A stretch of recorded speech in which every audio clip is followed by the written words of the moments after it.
साथ हैं प्रोफेसर लक्ष्मण यादव। आज जंतर मंतर पे एनईपी को लेकर के, न्यू एजुकेशन पॉलिसी को लेकर के प्रोटेस्ट था। वहाँ पर लक्ष्मण जी का भाषण था।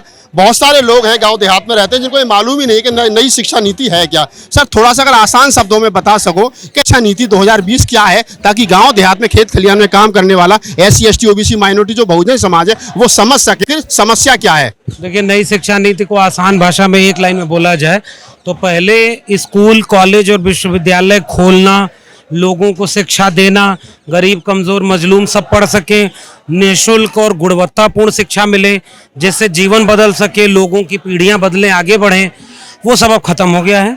नई शिक्षा नीति में सरकार अपना हाथ पीछे खींच चुकी है। नई स्कूल, कॉलेज, डिग्री कॉलेज, विश्वविद्यालय नहीं खोले जाएंगे। जो खुले हैं उनमें 3000 से कम बच्चे होंगे तो बंद किया जाएगा। अगले 20 साल में जो 45,000 डिग्री कॉलेज तक कम करके 15,000 किए जाएंगे। प्राइवेट स्कूल खोलेंगे। तो सरकारी शिक्षा खत्म हो गई है, जो अभी नहीं तुरंत दिखेगी, धीरे धीरे दिखेगी। मल्टीपल चॉइस है, यानी उसको आसान भाषा में कहें तो 1 साल की डिग्री लेके आइए, 2 साल की डिग्री लेके बाहर निकल आइए, 4 साल की डिग्री लेके बाहर निकल जाइए। डिग्री पर जोर दिया गया है, शिक्षा को बर्बाद कर दिया गया है। स्किल यानी हुनर पर, तो कुम्हार, लोहार, बढ़ई, नाई, मोची, इनके लोग तो हुनर पीढ़ियों से थे। अब ये नई शिक्षा नीति में आप अगर उस तबके से आते हैं तो आपको कहा जाएगा आप अंग्रेजी मत पढ़ो, आप प्रोफेसर क्यों बनोगे। एंट्रेंस, सेंट्रल एंट्रेंस टेस्ट होगा, एक टेस्ट दिया जाएगा जिसकी कोचिंग में फीस होगी लाखों रुपया। आप लाखों रुपया फीस दीजिए तब आपको एडमिशन मिलेगा BA करने के लिए। वो सब होगा तो आपको अच्छी शिक्षा, अच्छा एडमिशन नहीं मिलेगा। तो छोटे जो ऐसे कोर्स हैं जिनमें नौकरी नहीं है, तो वही वापस आप बोर्ड व्यवस्था लागू हो जाएगी जो इस देश में पहले से थी। सरकार ऐसा कर रही है, कुछ बुद्धिजीवी लोग, आप प्रबुद्ध लोग हैं, आप जैसे लोग इसको समझ रहे हैं। आम जनमानस नहीं जुड़ रहा है इस आंदोलन के साथ में। कैसे आम जनमानस तक ये बात जाएगी, कैसे वो समझ पाएगा, कैसे इस आंदोलन को बड़ा आंदोलन बनाया जाएगा, देशव्यापी आंदोलन बनाया? मैं तो आम जनमानस से चिंतित इस बात के लिए हूँ कि भाई एक बात बताइए कि आप महंगाई से तो परेशान हो नहीं रहे, अशिक्षा, महंगाई, बेरोजगारी, पेट्रोल का दाम, सरसों का दाम, सरसों का तेल, इन सब से तो वो लोग जाग ही नहीं रहे। उनको मंदिर की चिंता है, उनको मस्जिद की चिंता है। शिक्षा का सवाल तो ऐसा होता है जो तुरंत दिखता नहीं है ना, वो तो 5 साल, 10 साल, 15 साल बाद आपको पता चलेगा कि अरे स्कूल बर्बाद, डिग्री कॉलेज खत्म, कुछ भी नहीं है, फिर वो बचाने की स्कीम नहीं रहोगे। सरकार की क्या मंशा है? ऐसा सरकार की मंशा यही है कि आपके बच्चे पढ़ लिख करके बहुत सवाल करते हैं। पढ़ लिख लेते हैं तो पूछते हैं महंगाई क्यों आ गई, पढ़ लिख लेते हैं तो कहते हैं घोषणा पत्र में तुमने ये लिखा था, किया क्यों नहीं, पढ़ लिख लेते हैं तो कहते हैं देश में नफरत का माहौल मत फैलाओ। ये सब खत्म हो, सवाल कोई ना पूछे, और जो भीड़ की तरफ ले जाया जा रहा है उसी भीड़ में सब तो भागे, यही सरकार चाहती है। इसलिए शिक्षा बर्बाद करो। शिक्षा बर्बाद करोगे तो एक अपड़ कुपड़ भीड़ तैयार होगी, जिसको पता ही नहीं है कि इंग्लिश मीडियम में कितने लोग UPSC सेलेक्ट हो रहे हैं, प्रधानमंत्री बधाई दे रहे हैं और बैकडोर से लेटरल एंट्री आ गई है, कोई परीक्षा की जरूरत नहीं है। जिनको पता ही ना हो कि लेटरल एंट्री से प्रोफेसर बन जाएंगे, नेट PhD की डिग्री की जरूरत नहीं है। शिक्षा की डिग्री का लेके आप घूमिए, आपको कोई रोजगार नहीं मिलेगा, आप सवाल ना पूछें, इसलिए आपको डिग्री ऐसे दे दी जाएगी घर बैठे, आपको कोई पढ़ने के मतलब नहीं। चेतना विकसित करना, बाबा साहब से लेकर के पूरा सामाजिक न्याय का आंदोलन, राष्ट्र बनने की प्रक्रिया का मतलब यह था कि जागरूक नागरिक पैदा हो, वो अपने हकों के लिए जागरूक हो, देश किस दिशा में जा रहा है, समाज की कमी क्या है उसको ठीक करें। तो ये सारे लोग जब पढ़ लिख लेते हैं तो सवाल करते हैं और वो जवाब देना नहीं चाहते, इसलिए शिक्षा बर्बाद। सरकार को सवाल पूछने वाले लोग पसंद नहीं, बिल्कुल सवाल ही नहीं, उनको जवाब नहीं देना है, इसलिए वो सवाल पूछने वाले हर किसी से नफरत करते हैं, उनको चुप कराते हैं, कुछ को जेल में डालते हैं, कुछ को मुकदमे करते हैं, और बाकी पीढ़ी दर पीढ़ी खामोश हो जाए इसके लिए वो ये सारे काम करते हैं। प्रोफेसर रतन लाल हो, प्रोफेसर आनंद तेलतुंबड़े हो महाराष्ट्र से, तमाम लोगों पर हमला हो रहा है, तमाम लोगों को जेल में ठूसा जा रहा है सवाल पूछने वाले लोगों पर। आपको डर नहीं लगता? देश भर में जा रहे हो, बोल रहे हो, मतलब पत्रकारों पर हमले हो रहे हैं, प्रोफेसर पर हमले हो रहे हैं, जेल में डाला जा रहा है, मतलब बोलने वालों के जवान को कहीं ना कहीं काटना चाह रहे हैं। बिल्कुल, वो जानते हैं हर दौर में ऐसा जुल्म और ज्यादती रही है। हर दौर में फिर कुछ लोग उठ के खड़े हो जाते हैं जो किसी जुल्म और ज्यादती से, किसी तानाशाह से डरते नहीं है। दुनिया भर का इतिहास रहा है, भारत का भी इतिहास रहा है, बहुत लंबा इतिहास रहा है। कबीर भी अपने दौर में बोले तो अकेले थे, डरते थे, डरना चाहिए था, चुप हो जाते। रैदास को चुप हो जाना चाहिए था, भगत सिंह को चुप हो जाना चाहिए था, बाबा साहब को, फूले को चुप हो जाना चाहिए था। हम लोग की विरासत वो नहीं है कि डर जाएं, खामोश हो जाएं। हम लोग को ये लगता है कि अगर आप वाकई ईमानदार हैं, जागरूक हैं, अपने सवाल, अपने वजूद, अपने वर्तमान को समझते जानते हैं तो आप बोलिए, इसलिए क्योंकि आप बोलने के मौके पर हैं। आप अगर खामोश हो जाएंगे तो फिर आने वाली पीढ़ियां आपको माफ नहीं करेंगे। लेकिन सर कैसे बदलाव आएगा? OBC समाज ने तो हिंदू राष्ट्र बनाने का ठेका लिया है। नहीं, ये सवाल बिल्कुल बेकार सवाल है कि ओबीसी ठेका लिया है, क्योंकि दलितों में भी बहुत बड़ा तबका ऐसा है जो संघ में जा रहा है और बीजेपी के सरकार के साथ है। आप कह रहे हैं कि चेतना नहीं, पूरी बात सुनिए ना अभी, पहले बहुत कठिन सवाल आपने किया। इस सवाल से होता क्या है ना कि फिर हमने पूरे ओबीसी को ढकेल दिया संघ के खेमे में। ऐसा नहीं करना चाहिए। हमें ये करना चाहिए कि जो संघी है, जो आरएसएस की दिशा में जा रहा है, उनको चिन्हित किए। जैसे रामदास अठावले कौन है, रामविलास पासवान कौन थे, तमाम जो 12 सांसद विधायक बनाए गए, कैबिनेट मिनिस्टर बनाए गए आदिवासी दलित थे। राष्ट्रपति रामनाथ कोविंद कौन है। इसलिए केवल ओबीसी को टारगेट मत करिए। हाँ, होना क्या चाहिए कि ओबीसी की आबादी ज्यादा है, ओबीसी 50% लगभग है मंडल कमीशन की रिपोर्ट में, ओबीसी की जिम्मेदारी ज्यादा है, लेकिन ओबीसी को धर्म के नाम पर उतना अछूत कभी नहीं बनाया रखा गया। इसलिए ओबीसी दलित की तरह उस तरह से धर्म को लेकर नहीं सोचता है। ओबीसी क्या सोचता है, उसके पास अपना एक धार्मिक प्रणाली है, उसके पास कृषक चेतना है। ओबीसी को हमें ये समझाना है कि भाई तुम भी अगर हिंदू थे तो तुम्हारे प्रोफेसर, तुम्हारे वकील, तुम्हारे डॉक्टर, तुम्हारे इंजीनियर क्यों नहीं बने। मैं जो कहता हूं सवाल, मेरा समझाने का तरीका ये होता है कि 2019 तक इस देश के केंद्रीय विश्वविद्यालयों में 45 केंद्रीय विश्वविद्यालयों में 0 प्रोफेसर ओबीसी के क्यों थे। अगर ओबीसी हिंदू है तो तुम्हारे जज क्यों नहीं है, तुम्हारा जमीन पे मालिकाना हक क्यों नहीं है। इस तरह से हम उनको जागरूक करेंगे। हमें इस समय एक बड़ी एका बनाने की जरूरत है। जो दलित भी भटक करके संघ की शाखा में जा रहा है, उससे भी कहते हैं कि बाबा साहब को पढ़ो, आप उनको अपमानित मत करो। वहां भी जाके जय भीम बोल रहे हैं और वही लोग तो लिवा के जा रहे हैं मोदी को, जो बाबा साहब की मूर्ति पर माला भी पहना रहे हैं। मोदी बोल रहे हैं कि बुद्ध न होते, बाबा साहब न होते तो मैं प्रधानमंत्री न बनता।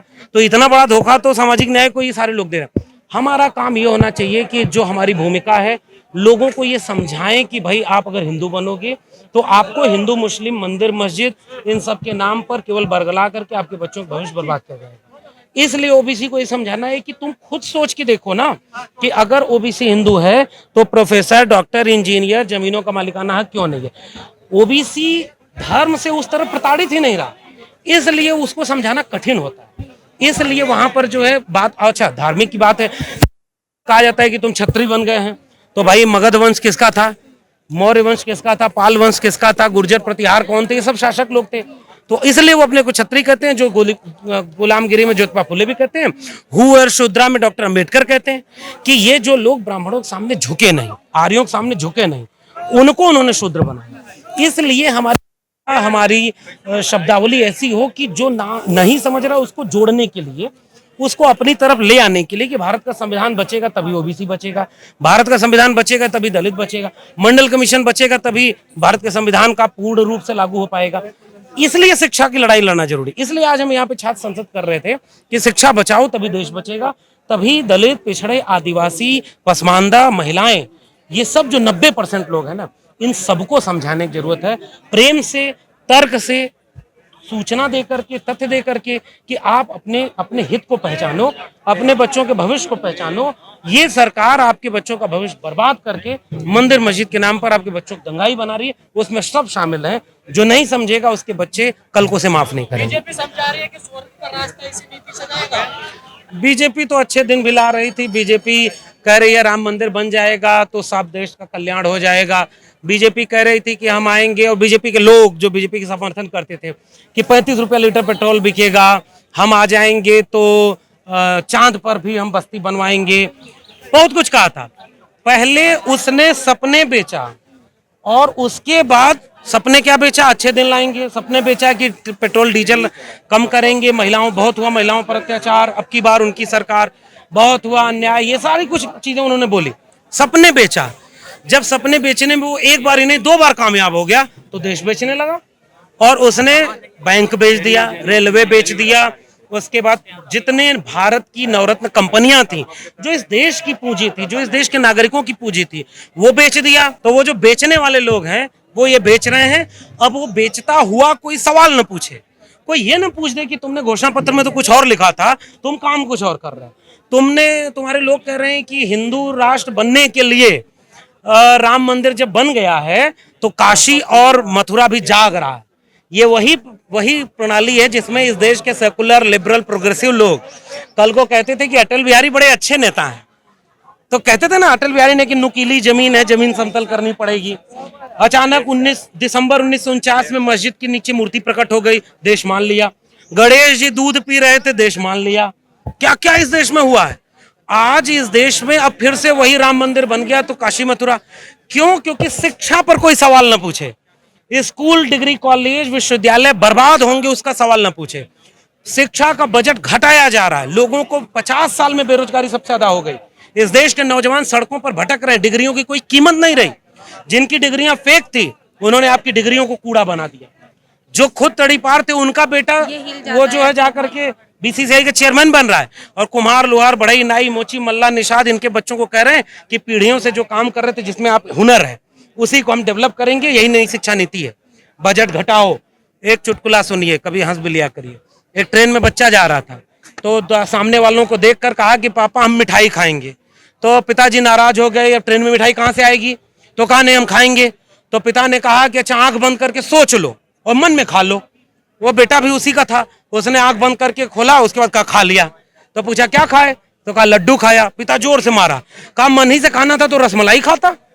ये वही पिता जैसे लोग जो सरकार में बैठे हैं वो आपको बड़े बड़े ख्वाब दिखा रहे हैं। अरे तुम्हारे पास एक सेट कपड़ा नहीं है, हम 2 सेट बनवा देंगे। तुम्हारे पास स्कूल, डिग्री कॉलेज नहीं, हम नए नए डिग्री कॉलेज बनवाएंगे।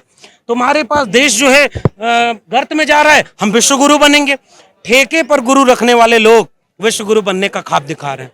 आपको ख्वाब बेचा जा रहा है इसलिए ताकि आपके भविष्य को बेच दिया जाए, और बेच दिया गया है। मैं इस देश के आम आवाम से कह रहा हूं, जब मंदिर मस्जिद से फुर्सत मिल जाए, जब मस्जिद के नीचे शिवलिंग मिले, इससे खुश हो लेना।